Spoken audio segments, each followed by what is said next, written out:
লাশ কাটা ঘর। রাত তখন প্রায় 12টা। মুর্শিদাবাদের এক পুরনো সরকারি হাসপাতালে একটা কর্মচারীর খুবই প্রয়োজন। হাসপাতালের মূল ভবন থেকে একটু দূরে অন্ধকার ঢাকা একটা ছোট্ট বিল্ডিং, লোকেরা যেখানে যেতেও ভয় পায়, যেটার নাম হলো লাশ কাটা ঘর। দিনের বেলায়ও কেউ খুব বেশি ওদিকে যায় না, আর রাতে রাতে তো যাওয়ার কোনো প্রশ্নই ওঠে না। তো অর্ণব নিজের সংসারে অনেক জটিলতার থেকে মুক্তি পাওয়ার জন্য চাকরি খুঁজছিল। হঠাৎ সে একটি ইন্টারভিউতে সেই চাকরির তল্লাশ পায়। তখন অর্ণবের মনে রয়েছে প্রচুর পরিমাণে আশা, কি করে নিজের সংসারটাকে একটু শান্তি, একটু স্বস্তি দিতে পারবে, কি করে নিজের সংসারে একটু অর্থ দিতে পারবে, যাতে নিজের মা বাবা পরিবার সবাইকে নিয়ে অর্ণব সুখে থাকতে পারে। তো অর্ণব সেই ইন্টারভিউতে পাশ করে এবং সদ্য হাসপাতালের চাকরিতে জয়েন করে। অর্ণবের হসপিটালে নাইট গার্ডে জবটি কাজে লাগে এবং সেখানে তার নাইট ডিউটি পড়ে। প্রথম দিনেই সুপারভাইজার তাকে বলে দিয়েছিল, সব জায়গায় ঘুরতে পারো, কিন্তু তুমি মর্গের দিকে একা যেও না। অর্ণব হেসে বলেছিল, ভূত টুত আছে নাকি? লোকটা কিছুক্ষণ চুপ থেকেছিল, তারপর শুধু বলেছিল, সবাই প্রথমে হাসে। রাত তখন 1টা। অর্ণবের চোখে হালকা ঘুম ধরেছে, কিন্তু কাজের যেহেতু প্রথম দিন, ঘুমোলে কিছুতেই চলবে না। আর এই একটা মাত্র কাজের ওপর ভিত্তি করে তার সংসারের ভালো থাকা, সুখে থাকা সব কিছু নির্ভর করছে। সেই জন্য প্রথম দিনেই অর্ণব নিজের ঘুমটাকে সাইডে রেখে নিজের ডিউটিতে মনোযোগ দিচ্ছিল। ঠিক সেই সময় হসপিটালের করিডোরগুলি থেকে একটা আওয়াজ পেল। যখনই সে দেখার জন্য যাচ্ছে পেছন ফিরে, তখন হসপিটালের করিডোরগুলো দেখল পুরোটাই ফাঁকা। মাঝে মাঝে দূরে কোনো রোগীর কাশির শব্দ, কারোর কান্নার আওয়াজ, কারোর নাক ডাকার শব্দ। অর্ণব সেই সময় হসপিটালটা টহল দিচ্ছিল, আর মূল শব্দটা কোথা থেকে আসছিল সেটা খুঁজতেই যাচ্ছিল। হঠাৎ একটা ঠান্ডা বাতাস তার গায়ে লাগলো। সে থমকে দাঁড়ালো। বাতাসটা আসছে মর্গের দিক থেকে। অর্ণব কোনো কিছু মাথায় না ভেবে সরাসরি মর্গের দিকে যেতে শুরু করলো। মর্গের সামনে গিয়ে সে দেখল লোহার দরজাটা একটু খোলা, কিন্তু সে জানে রাতে সব সময় দরজা তালা দেওয়া থাকে। ধীরে ধীরে সে দরজাটা ঠেলে খুলল। কিং, এরকম কিছুটা একটা অস্বাভাবিক লম্বা আওয়াজ করে দরজাটা খুলে গেল। ভেতরে একেবারে অন্ধকার। ঘরটা যেন অত্যাধিক ঠান্ডা।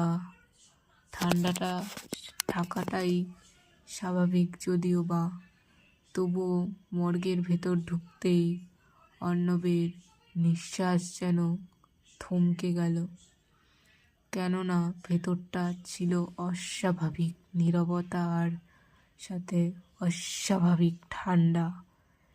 দেওয়ালের পাশে সারি সারি স্টিলের ট্রে, বেড টাইপের রাখা ছিল, যেখানে কিনা লাশ রাখা হয়।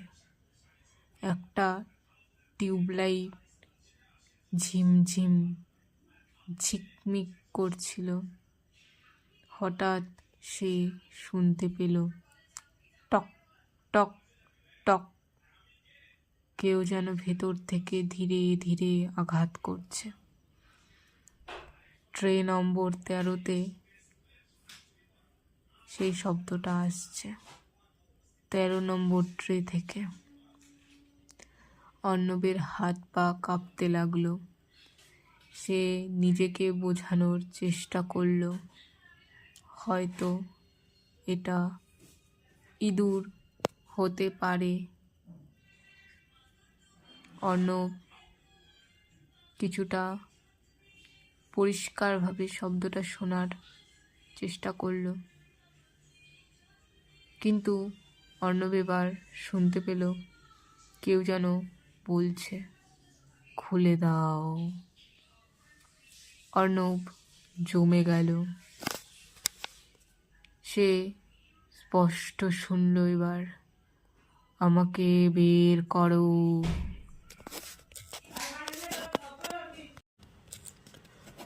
অর্ণব এবার একটু ভয় পেয়ে গেল, কারণ হঠাৎ করে ট্রেটা নিজে থেকেই একটু খুলে গেল। ভেতর থেকে একটা হাত বের হলো, অনেকটা ফ্যাকাশে শক্ত, দেখে মনে হচ্ছিল বরফে জমে গেলে যেরকম হয়ে যায় ঠিক সেরকম ঠান্ডা। অর্ণব পিছিয়ে গেল, তারপর ধীরে ধীরে পুরো শরীরটা বের হলো। এটা ছিল একটা মেয়ের লাশ। মেয়েটার চোখ ছিল বন্ধ, ঠোঁটটা ছিল নীলচে বর্ণের, কিন্তু হঠাৎ সে চোখ খুলল। মেয়েটার চোখ দুটো সম্পূর্ণ কালো ছিল। সে অর্ণবের দিকে তাকিয়ে ফিস ফিস করে বলল, তুমি দেরি করে ফেলেছ। অর্ণব চিৎকার করতে চাইল, কিন্তু গলা দিয়ে শব্দ বের হলো না।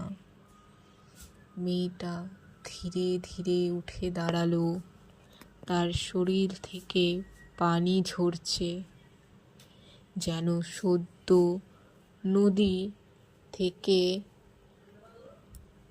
তুলে আনা হয়েছে এরকম মনে হচ্ছে।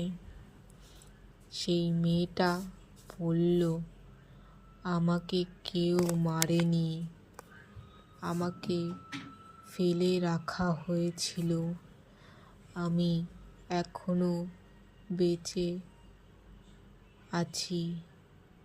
অর্ণবের শরীর ঠান্ডা হয়ে গেল।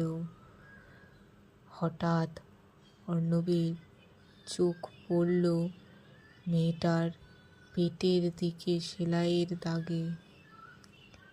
অর্থাৎ অর্ণব বুঝতে পারল মেয়েটার পোস্টমর্টম হয়ে গেছে, কারণ পোস্টমর্টেম করলে যেরকম দাগ থাকে সেলাইয়ের, মেয়েটার শরীরেও ঠিক সেরকম দাগ অর্ণব খেয়াল করল। মেয়েটা ধীরে ধীরে হাসল, তারা আমাকে কেটে দেখলো, আমি তখনও অনুভব করছিলাম। মেয়েটা বলতে লাগলো এই কথাটি। হঠাৎ চারিপাশ শব্দ শুরু হলো, টক টক টক, একটানা অনেকগুলো শব্দ। সব ট্রেগুলো কাঁপছে, ভেতর থেকে আওয়াজ আসছে, আমাদেরকেও বের করো, আমরাও বেরোতে চাই। চারপাশে শব্দগুলো যেন বিকট হলো। এক এক করে ট্রেগুলো খুলতে লাগলো, লাশগুলো উঠে দাঁড়াতে লাগলো। কেউ হাত ছাড়া, কারোর মুখ পুড়ে গেছে, কেউ বা অন্ধ, কেউ বা খোড়া ন্যাংড়া। তারা সবাই অর্ণবকে ঘিরে ফেলল। তাদের সকলের মুখেই একটাই কথা, আমরাও বেঁচে ছিলাম, কিন্তু আমাদের চিৎকার কেউ শোনেনি, আমাদেরকে কেউ বাঁচায়নি। অর্ণব তখন ভয়ে সেই জায়গায় পাথরের মতো জমে গেল। কিন্তু তক্ষুনি অর্ণবের সম্বিত ফিরল। অর্ণবের মনে পড়ল সেই সুপারভাইজারটির কথা। সুপারভাইজারটি অর্ণবকে এই লাশ কাটা ঘরে আসতে বারণ করেছিল, কিন্তু অর্ণব শোনেনি। আর এটাই ছিল অর্ণবের সবচেয়ে বড় ভুল। অর্ণবের সম্বিত ফিরতেই অর্ণব পালানোর চেষ্টা করল। অর্ণব দৌড় দিল। দরজার দিকে দৌড় দিতেই অর্ণব দেখল দরজাটা বন্ধ। সে জোরে জোরে ধাক্কা দিচ্ছিল, কিন্তু দরজাটা কিছুতেই খুলছিল না। পেছন থেকে ঠান্ডা হাত তার কাঁধে লাগলো। অর্ণব পেছন ঘুরে দেখল মেয়েটা তার সামনে চলে এসেছে। সে অর্ণবের কানে ফিস ফিস করে বলল, এখন তুমি আমাদের সাথে থাকবে, তুমিও থাকবে আমাদের সাথে। অর্ণব আর কিছুই মনে নেই অর্ণবের। তারপর অর্ণবের সাথে কি ঘটল সেটাও আর জানা যায়নি। পরের দিন সকালে স্টাফরা দেখল মর্গের দরজাটা ছিল খোলা। ভেতরে অর্ণব পড়ে আছে। অর্ণবের চোখগুলো ছিল খোলা, মুখে ছিল আতঙ্ক। ডাক্তার বলল হার্ট অ্যাটাক। দেখেই মনে হচ্ছিল অর্ণব কিছু একটা দেখে প্রচণ্ড ভয় পেয়ে তার হার্ট অ্যাটাকটা হয়েছে। সকলে যখন সিসিটিভি ফুটেজ দেখতে গেল, তখন সিসিটিভি ফুটেজ দেখে তাদের চোখ কপালে উঠে গেল। কারণ সিসিটিভি ফুটেজে দেখা গেল রাত 1:30। সেই সময় অর্ণব একা একা মর্গের দরজার খুলেছে এবং সেখানে নিজেই ট্রে নম্বর 13 খুলেছে। তারপর সে নিজেই নিজের সাথে কথা বলছে। আর কিচ্ছু ক্যামেরায় দেখা যায়নি, পুরোটাই ব্ল্যাঙ্ক হয়ে গেছে। আজও নাকি মর্গের ভেতর থেকে শোনা যায় কারোর চিৎকার, কারো গলাটা ভুল, একসাথে অনেকের চিৎকার। আমরা বেঁচে ছিলাম আর এখনো বেঁচে আছি, আমাদের বের করো এখান থেকে। ঠক ঠক ঠক। কিন্তু কিছু করার নেই। সেই দিন যদি অর্ণব সেই সুপারভাইজারের কথাটা শুনতো, আজ হয়তো অর্ণবও বেঁচে থাকতো।